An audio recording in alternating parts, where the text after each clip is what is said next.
Ever wonder who owns the building where your local pharmacy, dollar store, or bank is located?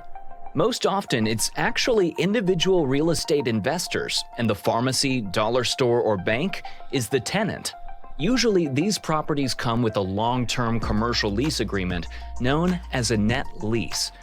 With this type of lease, the tenant agrees to pay most of the costs associated with real estate ownership, like taxes, insurance, maintenance, and capital expenditures, which offers owners a seamless experience with lower operational costs and more reliable income compared to other real estate investments.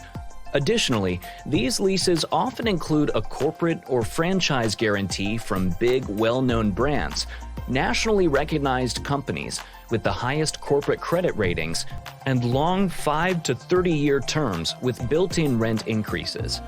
Now, imagine investors pool their capital to purchase several of these properties, meaning multiple revenue streams. Cash flows from all the properties are collected, then distributed back to investors as returns. The vehicle used to manage this capital and purchase assets is known as a fund. The benefits of a fund are the ability to 1. Acquire more and greater properties, 2. Diversify across geography and business type, and 3. Increase revenue potential. These funds are often operated by experienced managers, providing everyday people access to invest in net lease real estate with confidence.